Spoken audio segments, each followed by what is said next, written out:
പരിശുദ്ധാത്മാവേ സഹായക, നിരന്തരമെന്നെ സഹായിക്കണേ.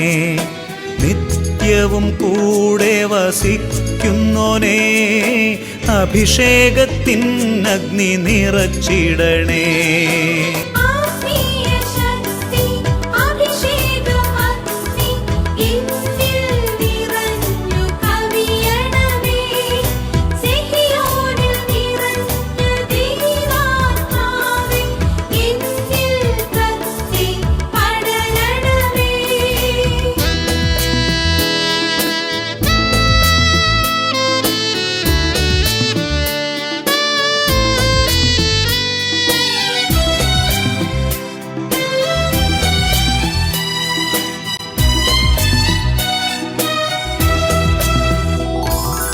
എന്നുള്ളിൽ നിറയുന്ന ദൈവിക ശക്തി ലൗകിക ശക്തിയെ തകർത്തിടുന്നു.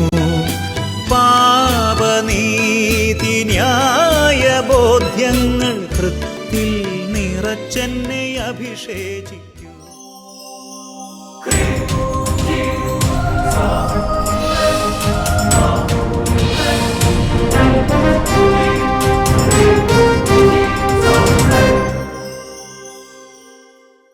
Praise the Lord. Praise the Lord. Hallelujah. Hallelujah. അഭിഷേകാഗ്നിയും അതിന് ശുശ്രൂഷകൾ സംബന്ധിക്കുവാൻ കർത്താവിനെ പ്രത്യേകം തിരഞ്ഞെടുക്കപ്പെട്ട നിങ്ങളെയും നിങ്ങളുടെ കുടുംബങ്ങളെയും പരിശുദ്ധ അമ്മയുടെ വിമല ഹൃദയത്തിനും ഈശോയുടെ തിരുഹൃദയത്തിന് പ്രതിഷ്ഠിക്കുന്നു. നിങ്ങളുടെ ഹൃദയം ഈശോയുടെ തിരുഹൃദയത്തിന് ഒത്തതായി മാറട്ടെ. ആമേൻ. ഹല്ലേലൂയ. ഹല്ലേലൂയ. പ്രിയമുള്ള സഹോദരങ്ങളെ, വീണ്ടും കണ്ടുമുട്ടാൻ പൗലോസ്ലീഹ പറയുന്നത് പോലെ നല്ല ദിവസം കർത്താവ് ഇടയാക്കി. കർത്താവിന് മഹത്വം. Price the lord. Praise the lord. Hallelujah. Hallelujah. പ്രിയമുള്ള സഹോദരങ്ങളെ, ഏതായാലും ഈ സാക്ഷിയൊക്കെ പറയിക്കുമ്പോൾ ബഹുമാനപ്പെട്ട വട്ടാരച്ചൻ്റെ ഒരു ആത്മീയ സാന്നിധ്യം നിങ്ങൾക്ക് കിട്ടുന്നുണ്ട്. അത് വലിയൊരു ദൈവത്തിൻ്റെ അനുഗ്രഹമാണ്. അച്ഛൻ ഈ നാളുകളിൽ PDM മോണസ്ട്രിയുടെ കാര്യങ്ങൾ, അതുപോലെ തന്നെ കൺവെൻഷൻ ശുശ്രൂഷകൾ, അതുപോലെ തന്നെ AFCMൻ്റെ ശുശ്രൂഷകൾ, ഒരുപാട് തിരക്കുകളൊക്കെ ആയതുകൊണ്ടാണ് അച്ഛനെ കൂടെ അഭിഷേക ശുശ്രൂഷ വരാൻ സാധിക്കാത്തത്. നല്ല അച്ഛൻ സമയം കിട്ടുമ്പോൾ അച്ഛൻ വരും. Price the lord. Praise the Lord. നമ്മൾ പ്രാർത്ഥനയിൽ ഒരു കൂട്ടായ്മയിലായിരിക്കണം. ഹല്ലേലൂയ. ഹല്ലേലൂയ. പ്രിയമുള്ള സഹോദരങ്ങളെ, ഇന്ന് ശക്തമായ കർത്താവ് ഈ സമൂഹത്തിൽ ചില കാര്യങ്ങൾ ചെയ്യാൻ തീരുമാനിച്ചിട്ടുണ്ട്. യേശയ്യാ പ്രവചനത്തിൽ 49-ാമത്തെ അധ്യായത്തിന് 9-ാം തിരുവചനം ഇങ്ങനെയാണ്: ബന്ധിതരോട് പുറത്തു വരാനും അന്ധകാരത്തിൽ ഇരിക്കുന്നവരോട് വെളിച്ചത വരാനും കർത്താവ് കൽപ്പിക്കും, കർത്താവ് പറയും, കർത്താവ് ആജ്ഞാപിക്കും. നാളുകളായി നമ്മുടെ ശരീരത്തെ അടിമപ്പെടുത്തുന്ന ചില ദുശീലങ്ങൾ, ചിലപ്പോൾ മദ്യപാനമായിരിക്കാം, ചിലപ്പോൾ ചില ജഡത്തിൻ്റെ പാപ സ്വഭാവങ്ങളായിരിക്കാം, ലഹരി വസ്തുക്കളുടെ അടിമത്തമായിരിക്കാം. ധ്യാനം കേട്ട് വചനം കേട്ടുകൊണ്ടിരിക്കുമ്പോൾ കർത്താവ് കൽപ്പിക്കും. ഹല്ലേലൂയ. ഹല്ലേലൂയ. നമുക്ക് 1-2 സാക്ഷ്യങ്ങൾ ശ്രദ്ധിക്കാം. എൻ്റെ പേര് തങ്കച്ചൻ. വീട് ഇടുക്കിയിലാണ് എൻ്റെ വീട്. 15 വർഷം മുമ്പ് വിവാഹം കഴിച്ചു. ആ സമയത്ത് ഞാൻ ശരിക്കും മദ്യപിക്കുന്ന ആളായിരുന്നു. അപ്പോൾ അപ്പോൾ അമ്മ ഇവിടുന്ന് ജാൻസിൻ്റെ മമ്മി എന്നോട് പറഞ്ഞു, ഇവിടെ ധ്യാനം കൂടണം. അപ്പോൾ ഞാൻ ധ്യാനം കൂടാൻ പറയുമ്പോഴെല്ലാം ഓരോ ഒഴിവ് പറഞ്ഞ് മാറി പോകുമായിരുന്നു. അങ്ങനെ ഓരോ പണിയുണ്ട്, നനയ്ക്കണം, കൃഷി ചെയ്യണം എന്നൊക്കെ പറഞ്ഞ് പോകുമായിരുന്നു. എന്ത് കൃഷി ചെയ്താലും പരാജയപ്പെട്ട് പോകുമായിരുന്നു. അവസാനം ധ്യാനം കൂടാൻ വേണ്ടി അവസരം വന്നു. ഇവിടെ ധ്യാനത്തിന് കിട്ടിയാലും ധ്യാനത്തിന് പോകുള്ളൂ എന്ന് പറഞ്ഞു. അന്ന് സെഹിയോനെ ധ്യാനത്തിന് കിട്ടാൻ ഭയങ്കര ബുദ്ധിമുട്ടായിരുന്നു. അങ്ങനെ അവിടെ ബുക്ക് ചെയ്തു. വരാതിരിക്കാൻ ഒരു മാർഗ്ഗമില്ലാതെ വന്നു. അങ്ങനെ ധ്യാനം കൂടി പിന്നെ പെട്ടെന്ന് മദ്യപാനം നിർത്താനുള്ള അവസരം കിട്ടി. പിന്നീട് അങ്ങനെ ഒരു ഇതായിട്ട് പോവായിരുന്നു. ആ ധ്യാനത്തിൽ നന്നായിട്ട് പ്രാർത്ഥിച്ചു. നന്നായി ശരിക്ക് കരഞ്ഞ് പ്രാർത്ഥിക്കാൻ സാധിച്ചു. കരഞ്ഞ് നിലവിളിച്ച് പ്രാർത്ഥിച്ചു. മദ്യപാനത്തിന്റെ ആ ഒരു ആസക്തി മാറാനായിട്ട് നന്നായിട്ട് പ്രാർത്ഥിച്ചു. അതെ. അതിനുശേഷം ഞങ്ങൾക്ക് 4 കുഞ്ഞുങ്ങളുണ്ടായി. പിന്നീടും ധ്യാനത്തിന് ശേഷം പിന്നീട് മദ്യപിക്കാനായിട്ട് തോന്നിയിട്ടില്ല. അത് പൂർണ്ണമായിട്ട് മാറി. ഇതുവരെ 14 വർഷമായിട്ട് മദ്യപിച്ചു. 14 വർഷമായിട്ട് അതിനുശേഷം 14 വർഷമായി അത് മാറിയിട്ട് അല്ലേ? ഹല്ലേലൂയ. ഹല്ലേലൂയ. യേശയ്യാ പ്രവചനം 49-ാമത്തെ അധ്യായത്തിന്റെ 25-ാം തിരുവചനം: ശക്തന് അടിമകളെ വിടുവിക്കുന്ന ദൈവമാണ്, സ്വച്ഛാധിപതി ഇരയെ രക്ഷിക്കുന്ന ദൈവമാണ് എന്ന് പറഞ്ഞാൽ നാളുകളായിട്ട് പൈശാചികമായ അടിമത്തത്തിൽ കിടക്കുന്നവർക്ക് കർത്താവ് വിടുതൽ നൽകുന്ന ദൈവമാണ്. അതൊരു പക്ഷേ നമുക്ക് ധ്യാനം കൂടാൻ പോകാൻ പറ്റിയില്ലെങ്കിലും നമുക്ക് വേണ്ടി വേറെ ആൾക്കാർ പ്രാർത്ഥിച്ച കർത്താവ് വിടുവിക്കും. ഒരുപക്ഷെ കുടുംബത്തിൽ ഒരാളിങ്ങനെ അടിമത്തത്തിലുണ്ടെങ്കിൽ ഒരാൾ ശരിക്കും പ്രാർത്ഥിക്കും, ദൈവം ഇടപെടും. കൂനമാവിൽ ഒരു വ്യക്തി പറഞ്ഞ സാക്ഷ്യം ഞാൻ ഓർക്കുകയാണ്. എൻ്റെ പേര് ത്രേസ്യാമ്മ അഗസ്റ്റിൻ. എൻ്റെ വീട് ചേരാനല്ലൂര്. ഞാൻ 2019 ഇവിടെ വന്ന് ധ്യാനം കൂടി പ്രാർത്ഥിച്ചപ്പോൾ 2018-19 കോനമ്മാവ് അല്ലേ ആ മേഖല കൺവെൻഷനിൽ വന്ന് ധ്യാനം കൂടി പ്രാർത്ഥിച്ചതിൻ്റെ ഫലമായിട്ട് ഞാൻ സാക്ഷ്യം പറഞ്ഞേക്കാന്ന് പറഞ്ഞു. എൻ്റെ ഭർത്താവ് ആ മാസം അവസാനം തന്നെ എൻ്റെ ഭർത്താവ് കുടി നിർത്തി. 4 വർഷമായി ഇപ്പം കുടി നിർത്തിയിട്ട് ഇതുവരെയും കുടിച്ചിട്ടില്ല. ഇവിടെ വന്ന് വിശ്വസിക്കുന്ന നേർന്ന് പ്രാർത്ഥിച്ച് എൻ്റെ ജീവിത പങ്കാളിയുടെ മദ്യപാനം നിൽക്കുവാണെന്നുണ്ടെങ്കിൽ കർത്താവെ ഞാൻ അങ്ങയെ മഹത്വപ്പെടുത്താമെന്ന് നേർന്ന് പ്രാർത്ഥിച്ചു. ദൈവം അത്ഭുതകരമായി ആ മദ്യപാനത്തിന്റെ സ്വാധീനങ്ങൾ ശരീരത്തിൽ മാറ്റി കർത്താവ് വലിയൊരു വിടുതൽ നൽകി അനുഗ്രഹിച്ചു. 41 വർഷത്തിന് അധികമായി മദ്യപാനം തുടങ്ങി. 41 വർഷത്തെ മദ്യപാനമാണ് കർത്താവ് മാറ്റിയത്. വചനം കേൾക്കണം. വചനം കേൾക്കൊണ്ടിരിക്കുന്ന സമയത്ത് കർത്താവ് വിടുതൽ നൽകും. ഈ അഭിഷേകാന്ത ശുശ്രൂഷയിൽ വചനം കേട്ടുകൊണ്ടിരിക്കുന്ന സമയത്ത് അനേകം നാളുകളുടെ അടിമച്ചങ്ങളെ കർത്താവ് വിടുവിക്കും. യേശയ്യാ പ്രവചനം 43-ാം തിരുവചനം, വടക്കിനോട് വിട്ടുകൊടുക്കുമെന്നും തെക്കിനോട് തടയുമെന്ന് ഞാൻ ആജ്ഞാപിക്കുന്നു. ഹല്ലേലൂയാ. നമുക്ക് എഴുന്നേറ്റ് നിൽക്കാം, ചാടി എഴുന്നേറ്റ് നിൽക്കാം. പ്രത്യേകം പ്രാർത്ഥിക്കുക. ഇങ്ങനെ ഏറ്റുചൊല്ലി പ്രാർത്ഥിക്കുന്നു. കർത്താവായ യേശുവേ, അവിടുന്ന് ഞങ്ങൾക്ക് വിടുതൽ നൽകുന്ന ദൈവമാണെന്ന് ഞങ്ങൾ ഉറച്ചു വിശ്വസിക്കുന്നു. നാളുകളായി ഞങ്ങളുടെ ശരീരത്തെ അടിമപ്പെടുത്തിക്കൊണ്ടിരിക്കുന്ന മദ്യപാനത്തിന്റെയും ലഹരി വസ്തുക്കളുടെയും എല്ലാ വിധത്തിലുള്ള ജഡിക പാപങ്ങളുടെയും വ്യഭിചാരത്തിന്റെയും സ്വയംഭോഗത്തിന്റെയും സ്വവർഗഭോഗത്തിന്റെയും പോണോഗ്രഫിയുടെയും ചീത്ത കൂട്ടുകെട്ടുകളുടെയും എല്ലാ വിധത്തിലുള്ള പാപ സ്വഭാവങ്ങളും യേശുവിന്റെ നാമത്തിൽ ഞാൻ വെറുത്തുപേക്ഷിക്കുന്നു. എല്ലാ പൈശാചക്തികളെയും യേശുവിന്റെ നാമത്തിൽ ബന്ധിച്ച് ബഹിഷ്കരിക്കുന്നു. വിട്ടൊഴിഞ്ഞ് പുരുഷന് ചുവട് നിബന്ധിക്കട്ടെ. കാര്യങ്ങൾ ഉയർത്തി സ്തുതിക്കുന്നു. Hallelujah, hallelujah, hallelujah. പോരാ, നല്ല ഉച്ചത്തിൽ സ്തുതിക്കുന്നു. ഓ കർത്താവേ, കൈകൾ ഉയർത്തി ശംഖുപൊട്ടി നിലവർത്തി പ്രാർത്ഥിക്കുന്ന ഈ ദാസന്മാരെയോ ഇവർ മറ്റാർക്കുകളെ പ്രാർത്ഥിച്ചുകൊണ്ടിരിക്കുന്നുണ്ടെങ്കിൽ അവരെയോ ശല്യപ്പെടുത്തുന്ന എല്ലാ അടിമച്ചങ്ങലകളും തിന്മകളുടെ ബന്ധനങ്ങളും പൈശാചക്തികളെയും യേശു നാമത്തിൽ ശാസിക്കുന്നു, ബന്ധിക്കുന്നു, ബഹിഷ്കരിക്കുന്നു. വിട്ടൊഴിഞ്ഞ് നിത്യാദ്യം നിബന്ധിക്കട്ടെ. കൈയടിച്ച് വിടുതൽ, ഡെലിവറൻസ്.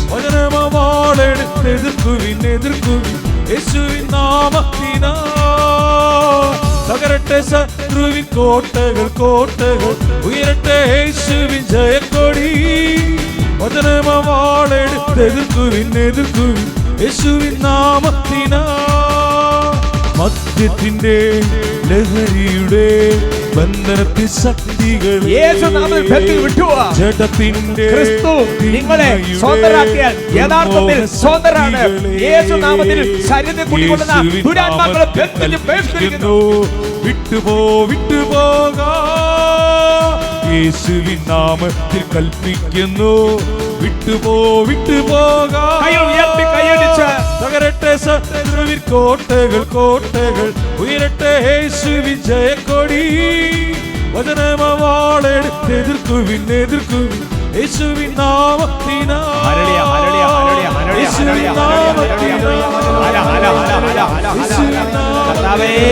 കർത്താവേ, നാളുകളായി ശരീരത്തിൽ കർത്താവേ വിട്ടുമാറാൻ പറ്റാത്ത വിധം കാരണം അലിഞ്ഞു ചേർന്ന പൈശാചിക ബന്ധങ്ങൾ പകരട്ടെ. ദുരാത്മാക്കൾ വ്യഭിചാരത്തിന് ദുർമൂലങ്ങളെ ശാസിച്ച് ബന്ധിച്ച് ബഹിഷ്കരിക്കുന്നു. അടിമച്ചങ്ങൾ ചിഹ്നവിനാണ്. യേശുവിന്റെ നാമത്തിന് മുമ്പിൽ എല്ലാ മുട്ടുകളും മടങ്ങും. കർത്താവ് യേശുവിന്റെ നാമം വായിക്കുന്നു, യേശുവിന്റെ വചനം വായിക്കുന്നു, യേശുവിന്റെ രക്തം വായിക്കുന്നു, യേശുവിന്റെ കുരിശിന്റെ അടയാളം വായിക്കുന്നു. നാളുകളായി കുടുംബങ്ങളുടെ പൈശാചിക ബന്ധനങ്ങൾ തലമുറകളായുള്ള മദ്യപാനത്തിനെയും ചെടികളുടെ സ്വാധീനങ്ങളും ബന്ധിച്ച് ബഹിഷ്കരിക്കുന്നു. ആരാധന, ആരാധന, ആരാധന. കൃപ നിറയട്ടെ, കൃപ നിറയട്ടെ, അഭിഷേകം നിറയട്ടെ, ശക്തി നിറയട്ടെ, വിശുദ്ധി നിറയട്ടെ, തീക്ഷ്ണത നിറയട്ടെ, വിടുതൽ നിറയട്ടെ, കൃപ നിറയട്ടെ. കുടുംബങ്ങൾ വിടുതൽ ഭാവിക്കട്ടെ. ആരാധന, ആരാധന, ആരാധന, ആരാധന, ആരാധന, ആരാധന, ആരാധന, ആരാധന, ആരാധന, ആരാധന. യേശുവേ ആരാധന, യേശുവേ ആരാധന, യേശുവേ ആരാധന, യേശുവേ ആരാധന, യേശുവേ ആരാധന, യേശുവേ ആരാധന, യേശുവേ ആരാധന, യേശുവേ ആരാധന. ഈശോയുടെ നാമത്തിൽ അനുഗ്രഹിക്കുന്നു, ഈശോയുടെ നാമത്തിൽ മുദ്രയിടുന്നു.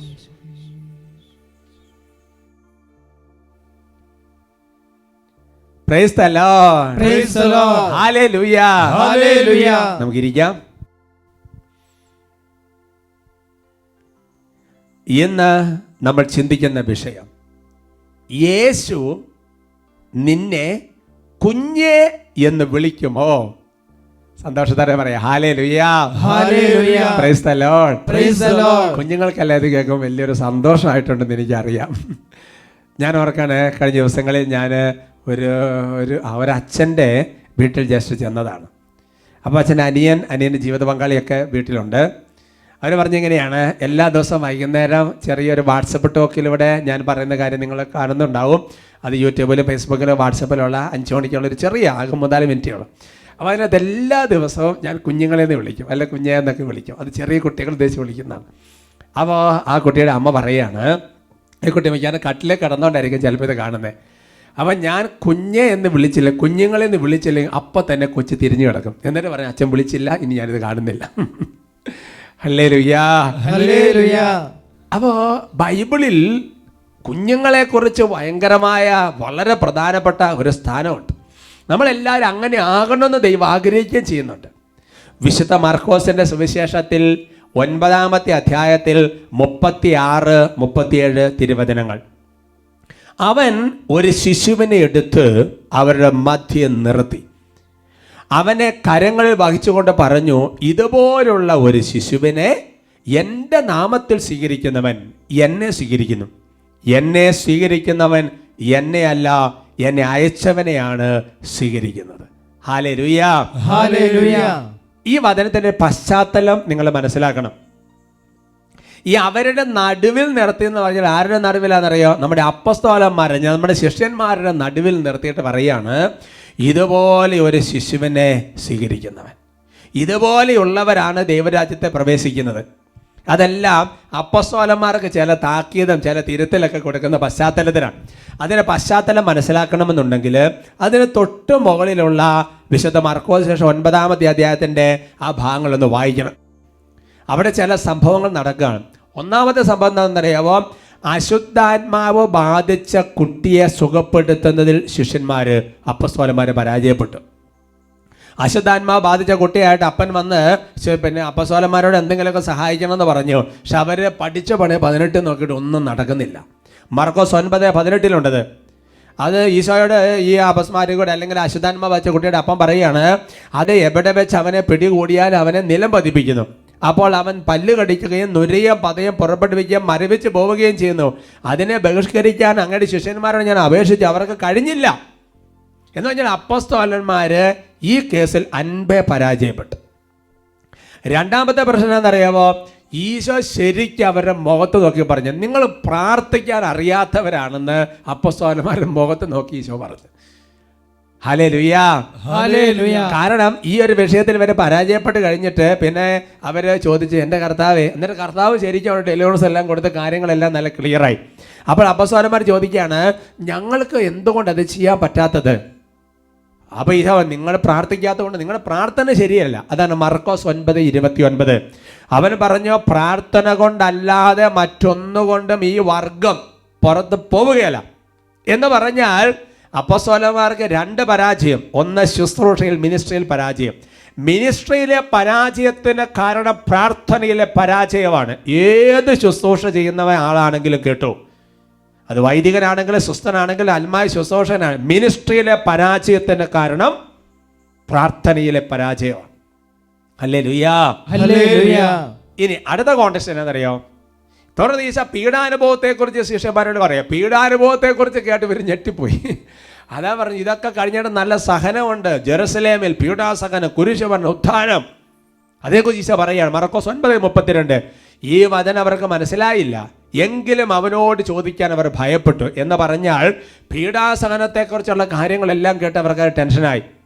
എന്നിട്ട് എൻ്റെ സഹോദരൻ, നിങ്ങൾ മനസ്സിലാക്കണം, അതുപോലെ ഇത് നിങ്ങൾ തകർന്ന് തരിപ്പണമായി അപ്പസ്തോലന്മാർ. അപ്പോൾ എന്താ? മിനിസ്ട്രിയിലെ പരാജയം, പ്രാർത്ഥന ശരിയാകുന്നില്ല, അതുകൂടാതെ ഭയവും കൂടെ കയറി അടിച്ചു. എന്നിട്ട് ഇവര് ഈശോയുടെ കൂടെ നടന്നു പോകുമ്പോൾ എന്നാ സമാധാനം, ഇവിടെ വഴി വെച്ച് പൊരിഞ്ഞ അടിയാണ്. എന്ന് പറഞ്ഞാൽ ഇത്രയും പ്രശ്നങ്ങൾ നടക്കുമ്പോൾ ഇവർ തമ്മിൽ തർക്കം. ആരാന്നറിയാവോ? തങ്ങളിൽ ആരാണ് വലിയവൻ? ചിന്തിച്ച് നോക്കുക സഹോദരങ്ങളെ സ്ഥിതി. മർക്കോസ് 9:33-34. ഇതെല്ലാം കഴിഞ്ഞിട്ട് അവർ പിന്നീട് കഫർനാമിലെത്തി.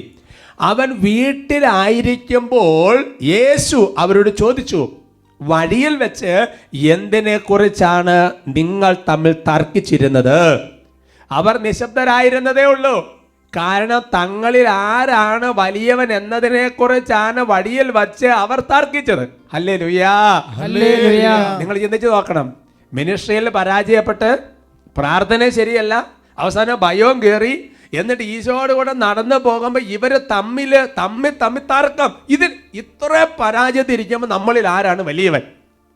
എന്നാൽ വീട്ടിൽ ചെന്നിട്ട് സമാധാനത്തിനൊന്ന് അടികൂടി പറഞ്ഞു തീർക്കാനുള്ള ക്ഷമ പോലും ഇല്ല. വഴി വെച്ച് തർക്കം. ഈശോ ആണെന്നുണ്ടെങ്കിൽ വഴി വെച്ചതിന് പ്രശ്നം ഉണ്ടാക്കേണ്ട, കറക്ഷൻ കൊടുക്കേണ്ട, ഇവനെ നാണം കെടുത്തണ്ടെന്ന് വിചാരിച്ച് യേശോ മാക്സിമം ക്ഷമിച്ച് അവസാനം വീട്ടിലെത്തിയപ്പോൾ ചോദിക്കുക, നിങ്ങൾ വഴിയിൽ വെച്ച് എന്തിനെ കുറിച്ചാണ് തർക്കിച്ചുകൊണ്ടിരുന്നത്? അവർ മിണ്ടാണ്ടിരുന്നു. കാരണം എന്താ? മിണ്ടിയ പ്രശ്നമാണ്. അതുകൊണ്ട് ഒന്നും മിണ്ടിയില്ല. എന്നിട്ട് അപ്പോഴാ പറ, തങ്ങളിൽ വലിയവൻ ആരാണെന്നതിനെ കുറിച്ച് തർക്കം നടക്കുന്നത്. അപ്പോൾ യേശു ചെയ്ത കാര്യം മർക്കോസ് 9:36-37. അവനൊരു ശിശുവിനെ എടുത്ത് അവരുടെ മധ്യം നിർത്തി അവനെ കരങ്ങളിൽ വഹിച്ചുകൊണ്ട് പറഞ്ഞു, ഇതുപോലുള്ള ഒരു ശിശുവിനെ എൻ്റെ നാമത്തിൽ സ്വീകരിക്കുന്നവൻ എന്നെ സ്വീകരിക്കുന്നു, എന്നെ സ്വീകരിക്കുന്നവൻ എന്നെ അല്ല, എന്നെ അയച്ചവനെയാണ് സ്വീകരിക്കുന്നത്. ഹല്ലേലൂയാ, ഹല്ലേലൂയാ. ഇതിന് തത്തുല്യമായ വചനങ്ങൾ വിശുദ്ധ മത്തായിയുടെ സുവിശേഷം 18-ാമത്തെ അധ്യായത്തിൽ, ലൂക്കായുടെ സുവിശേഷത്തിൽ എല്ലാം രേഖപ്പെടുത്തിയിട്ടുണ്ട്. അവിടെയെല്ലാം കാണുന്നത് എന്താ? അവിടെയെല്ലാം കാണുന്നത് ശിശുവിനെ പോലെ ആകുന്നവനാണ് സ്വർഗരാജ്യം അല്ലെ സ്വീകരിക്കുന്നത്. അതുപോലത്തെയുള്ള വചനങ്ങൾ ഇതിനോട് ചേർന്ന് വരുന്ന ഒരുപാട് വചനങ്ങളുണ്ട്. എൻ്റെ പ്രിയപ്പെട്ട സഹോദരങ്ങളെ, എന്താണ് ഈ വചനത്തിന് ഉൾപ്പൊരുള്?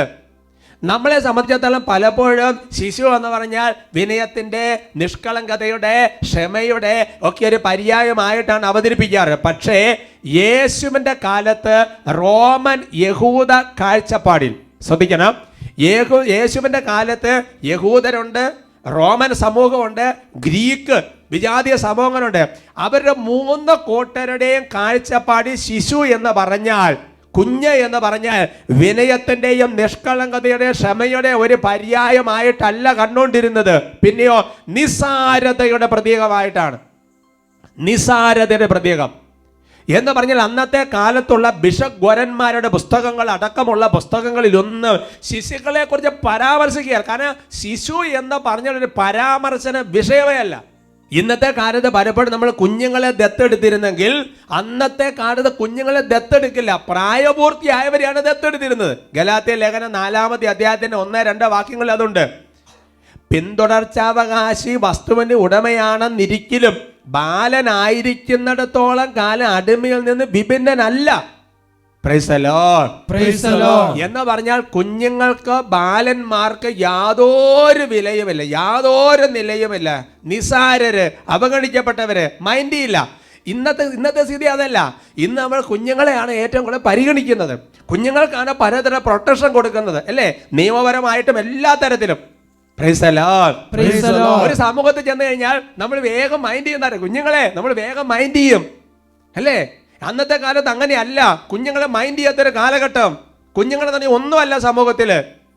Price the lord, praise the Lord. എന്നിട്ട് പറയാണ്, ഇവരെ പോലെയുള്ളവർക്ക് വേണ്ടി നിലകൊള്ളുന്നവൻ, ഇവരെ പോലെയുള്ളവർക്ക് വേണ്ടി സ്വമനസ ശുശ്രൂഷ ചെയ്യുന്നവൻ എന്ന് പറഞ്ഞാൽ ശിശുക്കളെ പോലെയുള്ള മനുഷ്യര് എന്ന് പറഞ്ഞാൽ എൻ്റെ സഹോദരങ്ങളെ എന്ന് പറഞ്ഞാൽ നിസാരര്, അവഗണിക്കപ്പെട്ടവര്, ഒന്നുമല്ലാത്തവര്, മാറ്റി നിർത്തപ്പെട്ടവര്, ദൈവം മാത്രം ആശ്രയമുള്ളവര്, അങ്ങനെയുള്ളവരെ സ്വീകരിക്കുന്നവനാണ് ദൈവരാജ്യം. അങ്ങനെ പോലെ ഉള്ളവരാണ് വലിയവൻ. ഹല്ലേലൂയാ, ഹല്ലേലൂയ. അങ്ങനെയുള്ളവരെ സ്വീകരിക്കുന്നവരുമാണ് വലിയവൻ. എന്ന് പറഞ്ഞാൽ ദൈവരാജ്യം എന്ന് പറഞ്ഞൊരു ദാനമാണ് സഹോദരങ്ങളെ, അത് മനസ്സിലാക്കണം. ശിശുക്കളെ സംബന്ധിച്ചിടത്തോളം എല്ലാം സ്വീകരിക്കാൻ ഒരു കഴിവുണ്ട് അവർക്ക് അല്ലേ. കൊച്ചിനോട് എന്ത് പറഞ്ഞാലും കൊച്ചി വിശ്വസിക്കും, അതന്നെ സ്വീകരിക്കും. അല്ലേ? അപ്പൊ ദൈവരാജ്യം എന്ന് പറയുന്നവർ ദാനമായി അംഗീകരിക്കുന്നവരും സ്വീകരിക്കുന്നവരുമാണ് അതിനകത്ത് പ്രവേശിക്കുക. ഒരു കുഞ്ഞിൻ്റെ കാര്യം ചിന്തിച്ചു നോക്ക്. ഒരു കുഞ്ഞിനെ നേടിയെടുക്കാനുള്ള കായികപരമായിട്ടുള്ള നിയമപരമായിട്ടുള്ള ശേഷിയില്ല, അവകാശവും ഇല്ല. ഹല്ലേലൂയാ, ഹല്ലേലൂയ. അവിടെയാണ് ഈശോ പറയുന്നത്, തന്നിൽ തന്നെ ആശ്രയിക്കാതെ ദൈവത്തിൽ മാത്രം ആശ്രയിക്കുന്നവനാണ് ദൈവരാജ്യത്തിൽ പ്രവേശിക്കുന്നത്. അവർക്ക് പറഞ്ഞ ഹല്ലേലൂയാ, ഹല്ലേലൂയ.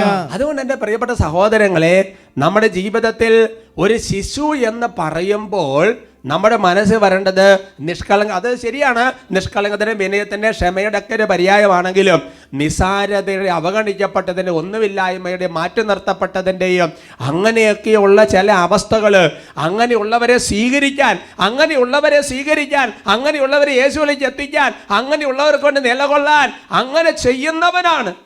അപ്പസ്തോലന്മാർ അങ്ങനെ ആകണമെന്ന് ഈശോ പഠിപ്പിക്കുകയാണ്. യേശുവിലേക്ക് ശിശുക്കളെ പോലെയുള്ളവരെ നയിക്കുന്നവരെ, യേശുവിലേക്ക് നിസാരരായ ആൾക്കാരെ എത്തിക്കുന്നവര്. അവർക്ക് പറഞ്ഞ ഹല്ലേലൂയാ, ഹല്ലേലൂയ. അപ്പസ്തോലന്മാരുടെ അപ്പോഴത്തെ സ്ഥിതി അങ്ങനെയല്ല. അപ്പസ്തോലന്മാരുടെ അപ്പോഴത്തെ സ്ഥിതി എന്ന് പറയുന്നത് ചില കാര്യങ്ങളൊക്കെ നേടിയെടുക്കണം, അല്ലേ? സെബദി പുത്രന്മാരുടെ അഭ്യർത്ഥനയൊക്കെ നമ്മുടെ മനസ്സിലുണ്ട്. എന്നാൽ കാലങ്ങൾ കഴിഞ്ഞു. ഈശോയുടെ പീഡാസഹനവും മരണവും ഉത്ഥാനവും എല്ലാം കഴിഞ്ഞിട്ട് വീണ്ടും ഈശോ പ്രത്യക്ഷപ്പെടുന്ന സമയത്ത് നിങ്ങൾ ശ്രദ്ധിക്കണം.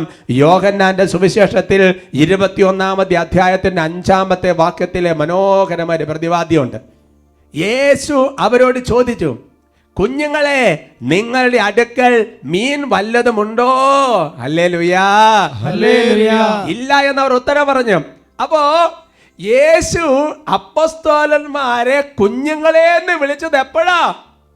ഉത്ഥാന ശേഷം അവര് കുഞ്ഞുങ്ങളെ പോലെ ആയപ്പോഴാണ് അപ്പസ്തോലന്മാരെ ഈശോ കുഞ്ഞുങ്ങളെ എന്ന് വിളിക്കുന്നത്. ഹല്ലേലൂയാ, ഹല്ലേലൂയ. നമുക്ക് എല്ലാ മനുഷ്യരെ നോക്കി കുഞ്ഞുങ്ങളെ വിളിക്കാൻ തോന്നിയല്ല. ഹല്ലേലൂയാ എന്ന് പറയുന്നത് പോലെ എൻ്റെ പ്രിയപ്പെട്ട സഹോദരൻ, ചോദ്യം ഇതാണ്, യേശു നിന്നെ നോക്കി, എന്നെ നോക്കി എൻ്റെ കുഞ്ഞുങ്ങളെ എന്ന് വിളിക്കുവോ? അങ്ങനെ ആയി തീർന്നാലാണ് ഈശോ വിളിക്കുള്ളൂ. അങ്ങനെ ആയാലാണ് ദൈവരാജ്യത്തിൽ പ്രവേശിക്കുള്ളൂ. അങ്ങനെയുള്ളവരെ സ്വീകരിക്കുന്നവർക്കാണ് ദൈവരാജ്യം. അങ്ങനെയുള്ളവരെ സ്വീകരിക്കുന്നവരാണ് വലിയവൻ. ഹല്ലേലൂയാ, ഹല്ലേലൂയ. ഇത് മനസ്സിലാക്കാൻ പഴയ നിയമത്തിലെ മനോഹരമായ സംഭവമുണ്ട്. രാജാക്കന്മാരുടെ 2-ാമത്തെ പുസ്തകത്തിൽ 5-ാമത്തെ അധ്യായത്തിലാണ്. 5-ാമത്തെ അധ്യായത്തിൽ 1 മുതൽ വളരെ മനോഹരമായ ഒരു രംഗം രേഖപ്പെടുത്തിയിട്ടുണ്ട്. സിറിയ രാജാവിൻ്റെ സൈന്യാധിപനായിരുന്നു നാമാൻ യുദ്ധത്തിൽ നല്ല പരാക്രമി, വീരശൂര പരാക്രമി, നല്ല ബെസ്റ്റ് സൈന്യാധിപൻ. ഒരുപാട് യുദ്ധത്തിൽ വിജയങ്ങൾ ലഭിച്ചു. പക്ഷെ അവന് വലിയൊരു വിഷയം ഉണ്ടായിരുന്നു. നിങ്ങൾക്കറിയാം, അവൻ കുഷ്ഠരോഗിയായിരുന്നു. അങ്ങനെ ഇരിക്കെ പിന്നെ ഇസ്രായേലിനെതിരെ യുദ്ധം ചെയ്ത് കഴിഞ്ഞപ്പോൾ ഇസ്രായേലിൽ നിന്നൊരു പെൺകുട്ടിയെ അവർ പിടിച്ചോണ്ട് വന്നു. അവരടിമയാക്കി ഇവിടെ വെച്ചിരിക്കുകയാണ്. അപ്പോൾ അവൾ പറഞ്ഞു, എൻ്റെ യജമാനൻ, അതായത് നാമാൻ്റെ വീട്ടിലാണ് ശുശ്രൂഷ എന്ന് കരുതിക്കോ, എൻ്റെ യജമാനൻ പിന്നെ ഇസ്രായേലിലെങ്ങാനും ആയിരുന്നെങ്കിൽ എത്രയോ പണ്ടേ സൗഖ്യം പ്രാപിക്കുമായിരുന്നു. ഇത് നാമാൻ കേട്ട് സിറിയ രാജാൻ വിവരം അറിയിച്ചു. സിറിയ രാജാവ് പറഞ്ഞു, നാമാൻ പെട്ടെന്ന് പുറപ്പെട്ട് താലന്ത്, വെള്ളികൾ, സാധന സാമഗ്രികൾ എല്ലാം എടുത്തു, എന്നിട്ട് വേഗം രാജാവിൻ്റെ അടുത്തേക്ക് പുറപ്പെടാൻ പറഞ്ഞു. ശരിക്കും പറഞ്ഞ് ഏലീഷ പ്രവാചകൻ്റെ അടുത്തേക്കാണ് പോകേണ്ടത്. പക്ഷേ ആള് തെറ്റി ഇസ്രായേൽ രാജാവിൻ്റെ അടുത്ത് ചെന്ന് രാജാവിന് ദേഷ്യം വന്നു. കുഷ്ഠരോഗിയെ സുഖപ്പെടുത്താൻ ഞാൻ ആരെന്നൊക്കെ പറഞ്ഞു. അപ്പോൾ ഏലീഷ സ്ഥലത്തുണ്ട്, പ്രവാചകൻ. ഏലീഷ പറഞ്ഞു, അല്ലയോ രാജാവേ, അങ്ങനെ ടെൻഷൻ പിടിക്കുന്നത്, അവനെ എൻ്റെ അടുത്തേക്ക് വിടാൻ വേണ്ടി പറഞ്ഞു. അങ്ങനെ ഏലീഷയുടെ അടുത്തേക്ക് നാമാൻ ചെല്ലുകയാണ്. അപ്പം നാമാൻ്റെ ഉള്ളിൽ ഒരുപാട് പ്രതീക്ഷകളുണ്ട്. എന്താണ് പ്രതീക്ഷ? ഞാൻ അങ്ങോട്ട് ചെല്ലുമ്പോൾ സിറിയയിലെ സൈന്യാധിപനായിട്ട് ചെല്ലുന്നത്, ഏലീഷ അങ്ങോട്ട് ഇറങ്ങി വന്നിട്ട് കൈയൊക്കെ അങ്ങോട്ട് വീശിയിട്ട് ഒറ്റ പരിപാടി കൊണ്ട്, ഒരു വീശൽ കൊണ്ട് നമ്മുടെ കുഷ്ഠരെ ഫുള്ളങ്ങ് മാറ്റും എന്നൊക്കെയുള്ള പ്രതീക്ഷയിലാണ് ചെല്ലുന്നത്. പക്ഷേ ഏലീഷ ഈ നാമാനൊന്നും മൈൻഡ് പോലും ചെയ്തില്ല. എന്നിട്ട് എന്താ ചെയ്തത്? ഒരു ദൂതനെ ശിഷ്യനെ പറഞ്ഞു വിട്ടിട്ട് അവനോട് പറ, ആ ജോർദാൻ നദിയിൽ ഇറങ്ങി 7 പ്രാവശ്യം കുളിക്കാൻ വേണ്ടി പറഞ്ഞു. ഉടനെ നാമാൻ്റെ ഉള്ളിൽ ഒരു സാധനം കൂടെ കയറി വന്ന്, ഞങ്ങളുടെ നാട്ടിൽ ഇതിനേക്കാൾ ഔഷധ ഗുണമുള്ള നല്ല നദികൾ ഇല്ലാഞ്ഞിട്ടാണ് ഇവിടെ വന്ന് കുളിക്കാൻ വേണ്ടി പറഞ്ഞിരിക്കുന്നത്. ഞാൻ ആരാന്ന വിചാരം എന്നൊക്കെ ചോദിച്ചോണ്ട് അവൻ വെള്ളത്തിലിറങ്ങാൻ കൂട്ടാക്കുന്നില്ല. കുപിതനായിട്ട് തിരിച്ചു പോകാൻ വേണ്ടി ഒരുങ്ങാണ്. അപ്പൊ കൂട്ടത്തിലുള്ളവർ പറഞ്ഞു, അല്ലയോ യജമാനനെ, ഒരു ഭാരിച്ച കാര്യമാണ് ഏൽപ്പിച്ചത്, ഞങ്ങൾക്ക് ചെയ്യുമായിരുന്നല്ലോ. ഒന്നുമില്ല, ഒന്ന് കുളിക്കാനല്ലേ പറഞ്ഞുള്ളൂ, അല്ലേ? ഒരു സിമ്പിൾ കാര്യമല്ലേ പറഞ്ഞുള്ളൂ. അങ്ങ് എന്തിനെതിരെ കുപിതനാകുന്നത്? അങ്ങ് എന്തിനെ ഈഗോ എടുക്കുന്നത്? എന്തിനെതിരെ ടെൻഷൻ പിടിക്കുന്നത്? പ്രവാചകൻ പറഞ്ഞതല്ലേ, ഒന്ന് ചെയ്തു നോക്ക്. ഏതായാലും എൻ്റെ സഹോദരങ്ങളെ, അവൻ്റെ മനസ്സ് തണുത്തു. എന്നിട്ട് 7 പ്രാവശ്യം ജോർദാൻ നദിയിൽ ഇറങ്ങി കുളിച്ച് കഴിഞ്ഞപ്പോൾ എന്നാ സംഭവിച്ചത്? 2 രാജാക്കന്മാർ 5:14. അങ്ങനെ ദൈവപുരുഷന്റെ വാക്കനുസരിച്ച് അവൻ ജോർദാനിൽ ഇറങ്ങി 7 പ്രാവശ്യം മുങ്ങി. അവൻ സുഖം പ്രാപിച്ചു. ശരീരം ശിശുവിൻ്റേതുപോലെയായി. എന്റെ സഹോദരങ്ങളെ, ശരീരം ശിശുവിൻ്റേതുപോലെ ആകുന്നതിന് മുമ്പ് അവന്റെ മനസ്സ് ശിശുവിൻ്റേതുപോലെയായി. മനസ്സ് ശിശുവിൻ്റേതുപോലെ ആയപ്പോഴാണ് ശരീരം ശിശുവിൻ്റേതുപോലെയായി മാറ്റപ്പെട്ടത്.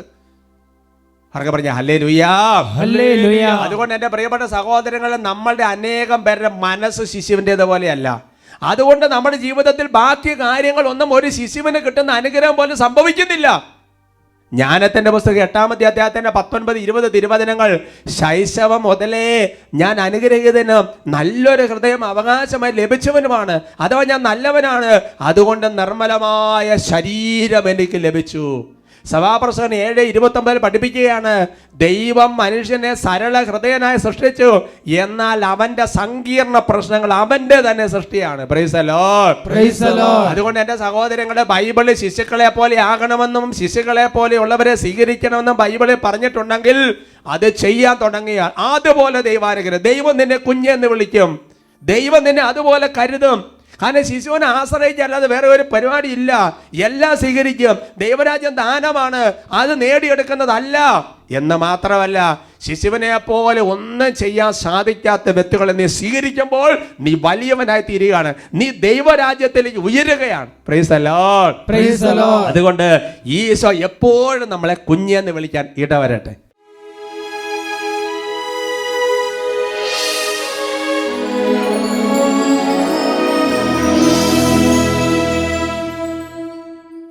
വിശുദ്ധ മത്തായിയുടെ സുവിശേഷം 18-ാമത്തെ അധ്യായത്തിന്റെ 3 മുതൽ 5 വരെയുള്ള തിരുവചനങ്ങൾ. മാനസാന്തരപ്പെട്ട് ശിശുക്കളെ പോലെ ആകുന്നില്ലെങ്കിൽ സ്വർഗരാജ്യത്തിൽ പ്രവേശിക്കുകയില്ല. 2-ാമത് ഈശോ വെളിപ്പെടുത്തുകയാണ്, ഈ ശിശുവിനെ പോലെ സ്വയം ചെറുതാകുന്നവനാണ് സ്വർഗരാജ്യത്തിലെ വലിയവൻ. 3-ാമത് കർത്താവ് വെളിപ്പെടുത്തുകയാണ്, ഈ ശിശുവിനെ പോലെയുള്ള ഒരാളെ സ്വീകരിക്കുന്നവനെ എന്നെയാണ് സ്വീകരിക്കുന്നത്. മനസ്സ് തുറന്ന് അനുദപിക്കുകയാണ്. നാമാൻ കുപിതനായി ഇറങ്ങിപ്പോയി. കാരണം ശിശുവിനെ പോലെ അവന് ചെറുതാകാൻ താല്പര്യമില്ലായിരുന്നു. എന്നാൽ അവൻ ചെറുതായി. ദൈവം ഇടപെട്ടു. പലപ്പോഴും അവഗണിക്കപ്പെട്ടവരെ മാറ്റി നിർത്തപ്പെടുന്ന അങ്ങനത്തെ സാഹചര്യങ്ങളൊക്കെ വരുമ്പോൾ നമ്മുടെ മനസ്സിൽ ഒരുപാട് വിഷമം വരും. വാസ്തവത്തിൽ അങ്ങനെയല്ല വരേണ്ടത്. അങ്ങനെയുള്ളവരെ ചേർത്ത് പിടിക്കാൻ നമുക്ക് ചിലപ്പോൾ മടിയായിരിക്കും. പക്ഷെ അവിടെയാണ് ദൈവരാജ്യം. പ്രിയ ദൈവമക്കളെ, അനുദപിക്കാൻ കർത്താവ് വിളിക്കുകയാണ്. ഉള്ളൊരുക്കി പ്രാർത്ഥിക്കാം. കുമ്പസാരിക്കേണ്ടത് കുമ്പസാരിക്കണം, ഏറ്റു പറയേണ്ടത് ഏറ്റു പറയണം. അനുതാപിയെ ചേർത്തണയ്ക്കാൻ, അനുഗമിക്കാൻ ഒരുക്കിടുവാൻ, ആത്മാവിനാ നിറച്ചിടുവാൻ ആഗതനായവൻ വിളിച്ചിടുന്നു. കരങ്ങൾ ഉയർത്തി യേശുവേ എന്ന് വിളിക്കുന്ന സ്ഥലത്ത് പരിശുദ്ധാത്മാവിന്റെ ശക്തമായ അഭിഷേകം വെളിപ്പെടും. കരങ്ങൾ ഉയർത്തി വിളിക്കട്ടെ, യേശുവേ, യേശുവേ.